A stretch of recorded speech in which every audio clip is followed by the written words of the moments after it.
Good day, good people. This week, a Japanese cabinet minister admitted that it remains touch and go whether or not the delayed 2020 Olympics will be held in 2021.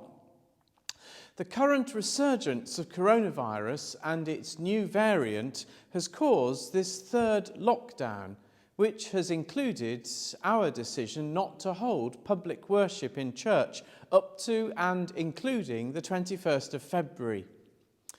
We will look at government advice nearer the time to make a decision about subsequent weeks.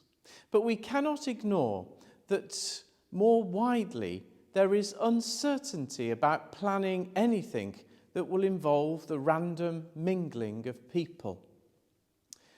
Last Monday, the committee organising Heaton Festival, a biennial community event in Heaton Park that is planned and run by all the local churches, decided to postpone the festival until 2022.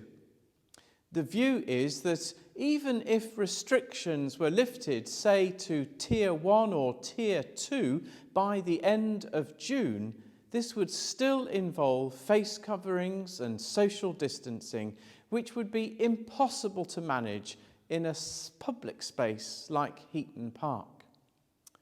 Now, it would be easy to allow news like this to drive us into an uncertain pessimism.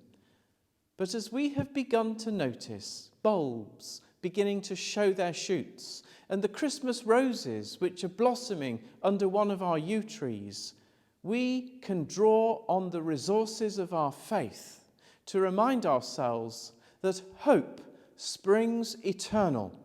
and that in spite of the restrictions in this cold and dismal season, there are signs of hope around us, not least in our commitment as a church to community, to worship and to service.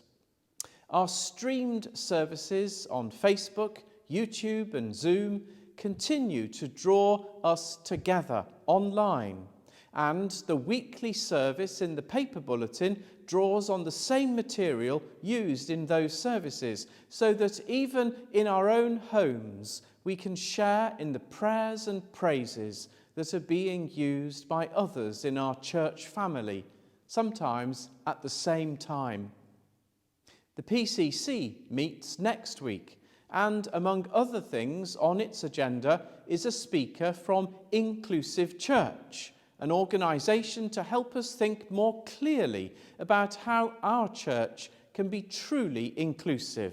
And this is part of our response to the National Living in Love and Faith programme, which we will be looking at during Lent.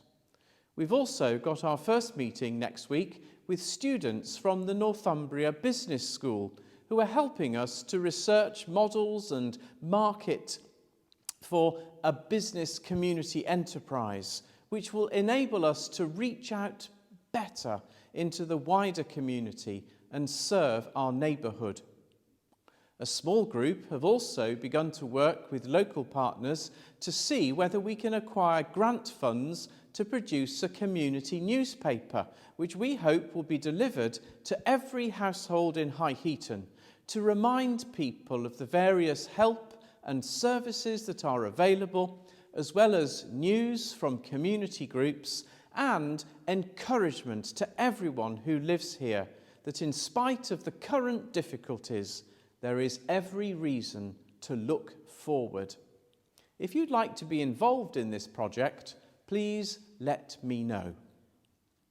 As part of that information sharing, we will be keen to promote our online tea and chat on Wednesdays and our willingness to offer telephone support to anyone who might need it. And we're exploring ways in which we might also develop these. In addition, after a conversation at Zoom Parish Breakfast last Sunday, we are proposing to hold a virtual Candlemas party on Saturday, the 30th of January, from 6 till 7 p.m, and to see if we can find ways of helping as many people as possible to be online together, to share in some fellowship and fun. We've some ideas about how to enable people to feel involved, even in a modest way, whether it's on a device, on their telephone, or even simply in spirit, using material that we will distribute with the bulletin nearer the time and which they can use in their own homes. I believe that in these small and yet significant ways, we continue to sustain our church community, which I profoundly believe is an agent for good in High Heaton. And that is the substance of our calling, just as Jesus called to the first disciples beside Lake Galilee, that they might be witnesses to the saving love of God in Christ.